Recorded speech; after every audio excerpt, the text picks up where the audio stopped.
Oggi condivido con voi una mia ricetta con i funghi semplicissima ma che tutti me la chiedono perché è stra buona, va a ruba, è veramente molto semplice ma deliziosa. Qui ho 300 grammi di funghi champignon e la prima cosa che andiamo a fare è tagliarli in questo modo, lasciando all'interno un pezzettino del gambo.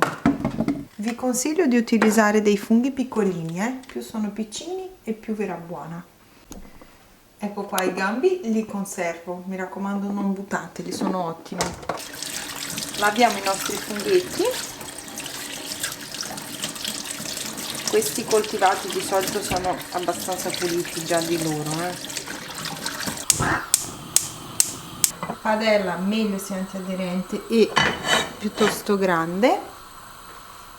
Aggiungiamo abbondante olio d'oliva, poi prendiamo 2 spicchietti d'aglio, così facciamo insaporire bene.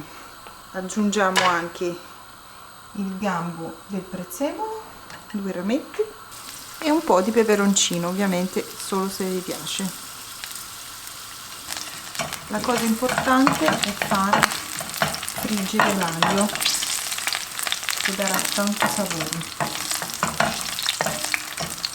L'olio è caldo, aggiungiamo i funghi.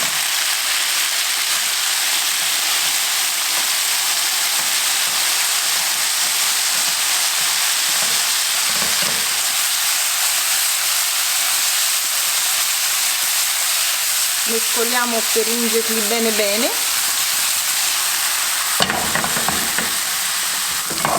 Ecco qua. I funghetti sono ben rosolati, vedete? A questo punto tolgo l'aglio, abbasso la fiamma e aggiungo della passata di pomodoro.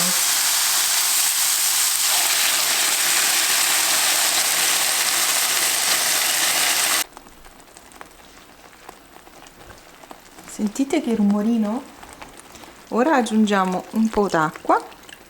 Sono circa 100 ml d'acqua, il sale che mi stavo dimenticando, copriamo e facciamo cuocere per il tempo necessario a far diventare morbidi i nostri funghi.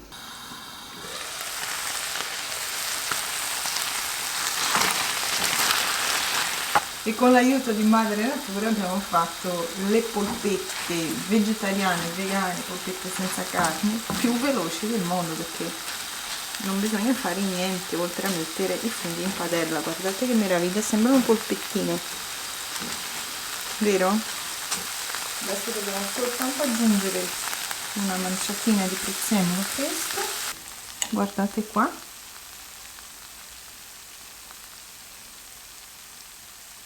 sono decisamente le finte polpettine più facili, veloci e buone del mondo, perché veramente ci vuole niente, diciamo Madre Natura ci ha pensato a fare queste polpette, fra virgolette, ragazzi.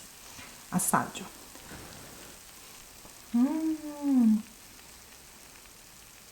Sono troppo buoni.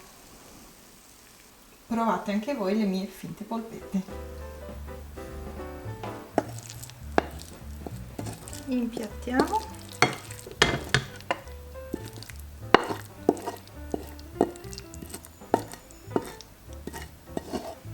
E guardate che sughino bello denso, proprio come piace a me. Potete usarlo anche per condire la pasta, Sistemiamole un po' meglio. Togliamo il gambo del prezzemolo.